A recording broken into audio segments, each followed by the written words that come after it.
Hello, ഡോക്ടറോട് ചോദിക്കാൻ പരിപാടിയിലേക്ക് സ്വാഗതം. ഇതാരാ വിളിക്കുന്നേ? കായംകുളത്ത് നിന്ന് അമ്പിളിയാണേ. അമ്പിളി, ഇനി ഡോക്ടറോട് സംസാരിച്ചോളൂ. ശരി. പറയാമ്പിളി. ഡോക്ടർ, ഞാൻ 45 വയസ്സുള്ള ഒരു യുവതിയാണ്. 45 വയസ്സുള്ളപ്പോ യുവതിയല്ലല്ലോ, അമ്മച്ചല്ലേ? എനിക്ക് കല്യാണം കഴിഞ്ഞ് 2 മക്കളുണ്ട്. അയ്യോ, അതെന്റെ തെറ്റല്ല.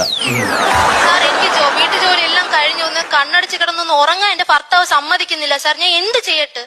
ഇപ്പൊ എന്താ ഭർത്താവിന്റെ പ്രശ്നം? ഒന്നും പറയണ്ട സാർ, ഇതൊക്കെ പുറത്ത് പറഞ്ഞ മാനക്കേടല്ലേ സാർ? മനസ്സ് തുറന്ന് പറയാൻ പറ്റുന്നില്ല എനിക്ക് ആരോടും. പറയൂ അമ്പിളി.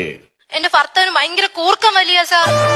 കൂർക്കം വലി, ഡീപ് ആത്മീയ എന്ന് പറയും. അത് ഒരു വലിയ പ്രശ്നമെന്ന് ചിലർക്ക് തോന്നാം, ചെറിയ പ്രശ്നം ചിലർക്ക് തോന്നാം. അപ്പൊ അമ്പിളി ഒരു കാര്യം ചെയ്യും, ഞാൻ പെട്ടെന്നൊരു പരിഹാരം പറയാം. അതായത് നിങ്ങള് 2 വശത്തായിട്ട് കിടന്നുറങ്ങണം. സാർ, നമുക്ക് 2 പേർക്കും കൂടെ കിടക്ക ഒരു റൂമേ ഉള്ളൂ. അപ്പൊ എങ്ങനെയാ സാർ കിടക്കുന്നേ? ഞാൻ അങ്ങനെയല്ല പറഞ്ഞത്, ഒരാൾ കാസർഗോട്ടും ഒരാൾ തിരുവനന്തപുരത്തും. പ്രശ്നം തീർന്നില്ലേ? എനിക്ക് കൂർക്കം വലി മാറോ സാർ? കൂർക്കം വലി മാറും എന്ന് തോന്നുന്നു. നിങ്ങൾ കിടന്നു നോക്കൂ കേട്ടോ, എന്നിട്ട് എന്നെ വിളിക്കൂ. നമുക്ക് നെക്സ്റ്റ്